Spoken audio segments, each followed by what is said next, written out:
We're about halfway through the season, and man, the Blazers have been having some ups and downs. I feel like it's more downs than ups, but that's what happens in a rebuild. You never know what path you're gonna take, what signs of growth you're gonna see in the young players, what signs of skills passed on by the veterans to the young guys, and these type of things.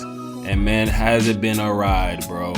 I've liked the games I've seen from Klingon, definitely being our anchor big in the paint, along with Ayton showing piss poor effort in the games we've been playing with him. And man, I just can't wait to move on from him, bro. But I'm not even going to get into trades because that's such a complicated process that I'm still learning how to get down. And I will get it down soon because I want to come up with some mock draft proposals to other teams and see what the hell the Blazers got cooked up in the kitchen. Because believe me, man, they sometimes they don't got shit cooking up, bro. They soups, they stews, they concoctions of foods don't be really filling the stomach up like you need it to. But enough analogies. Let's get on to the shit y'all really want to hear about. I hope this is not a surprise to anybody because we are in 13th place in the West, man. We've been some butt. And with that gives us top 6 in lottery odds for this 2025 draft. So the tank is looking good. So we might have some better players to add to this squad, man. But with the team stats, it's been rough. And like what I'm about to read off, bro, has been brutal, man. Obviously, some stats are more important than others, but we've been bottom 6 in free throws attempted. We're not getting to that cup and getting free buckets. We're bottom 4 in 3-point percentage, bottom 6 in field goal percentage, bottom 3 in turnovers, bottom 4 in defensive rebounding, bottom 3 in assists, and bottom 5 in total team points per game. Man, Cronin, what a wonderful team you've created, man. Looking on the bright side, stuff like this is part of rebuilds, and I'm not expecting these type of stats to be drastically improved by the end of the season or even by next season, but we have a starting spot to really attack.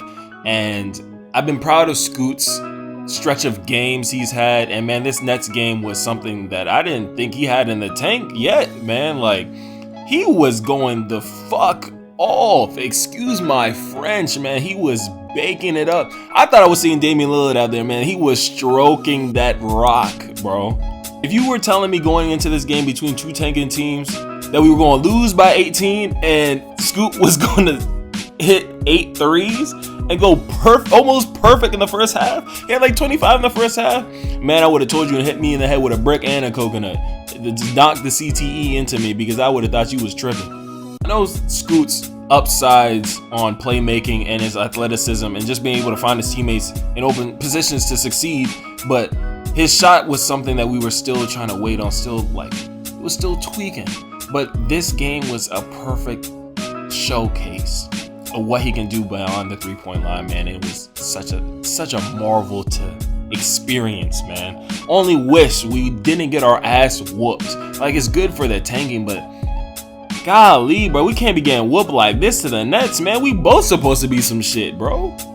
This only shows me that if you give him his minutes and just get the veterans that are in the way of on-ball reps, that he's going to be comfortable. And it's just like, that's the only thing. He's just been in so many different roles in the first 2 years, man, and people expect so much, and it's like, let him get comfortable. Like, yeah, he's going to be uncomfortable. It's a hard position to learn.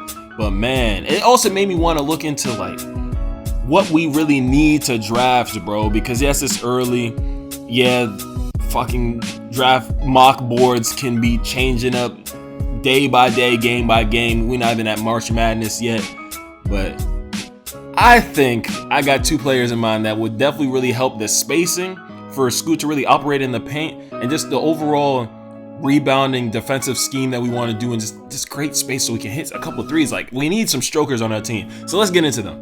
Now, I know y'all have heard me talk about Miles Bird. He's one of my favorite two-way forwards in this year's draft. And being at number 6, we're not as pressured to take, one of the next generational guards, forwards in Cooper Flagg or Dylan Harper or even Kasparis Yakahonis, because he's making a case to be possibly a top 2 pick as well. But we're not having that pressure to be like, yeah, we got to get the next guy right now. And so we get to be a little bit calm with our choice, a little bit more patient. And Miles Bird provides the type of defense the type of scoring, the type of secondary ball handling that we need on this team from a forward perspective. Shout out Nick Kalinowski on Twitter. He definitely has some helpful graphs and models for NBA draftees, and this one in particular shows the two-way potential of NBA draft prospects this upcoming year. And as you can see here, he's in the below average or limited scorers and above average defenders section. So he brings great defensive presence, and his offensive tools is great for what the Blazers look for in a two-way forward, to pair with Toumani Camara and Deni Avdija, because Chris Murray isn't getting it done off the bench right now. And I don't know, man. He's not the. I don't even know how we got a pick out of him, bro. I don't know why we chose him. But I'm not going to dunk on him too much because it's about Miles Bird right now. And let's not forget, Miles Bird is actually top 5 in box plus minus in NCAA right now with a 13.3. His block and steal percentages are over 4. Like I said, he also provides the secondary playmaking, and he's a reliable ball handler with a low 11.4% turnover percentage. Bird Bartovic. He just provides everything we need to slot into the team that is looking to trade off the veterans and add more assets along with this blossoming guard/wing in this loaded draft.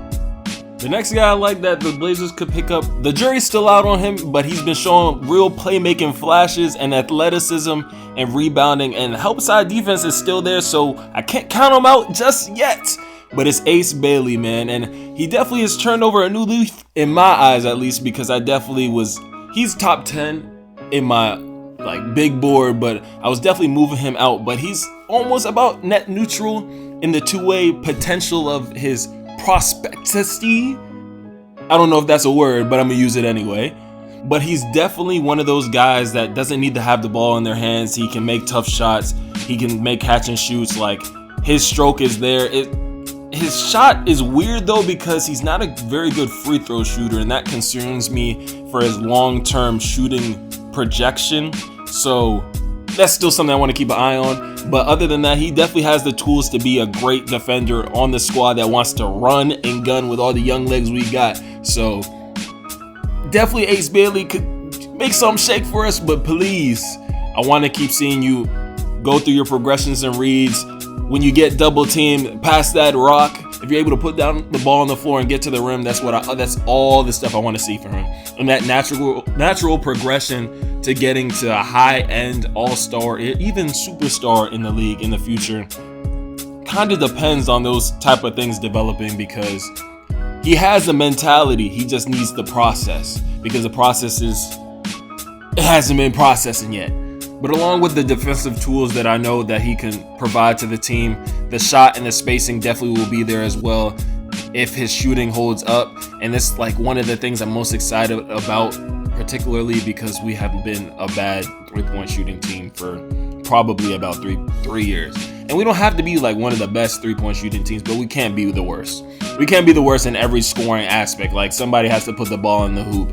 And these two guys can do it at a very high level. They might not be the best, but they're definitely very serviceable, very great players to pair with the other young guys we got in Scoot, Shea, Klingon, Deni, Toumani, and company, whoever else will be welcomed to the team with whatever trade we might make in the future. But those players' skill levels and mentality is definitely going to add to the dog mentality we have developed, at least on the defensive end. Offense still needs some work, so Chauncey might have to be out the building for that one. But at least on the defensive end, we're taking strides there, and I love what I'm seeing from them. Just gotta make some trades to really bring the team full circle and hopefully finish up this rebuild in 3 to 4 years, because we got to be patient when it comes to these type of things. But I'm looking forward to it, and I'm very excited. Like always, all that. It's no, be sure to subscribe, turn on that notification bell. It's all Blazers and Draft over here, man. Love y'all. We almost at 600 subscribers. It's been surreal. Man, we just gonna keep this train rolling.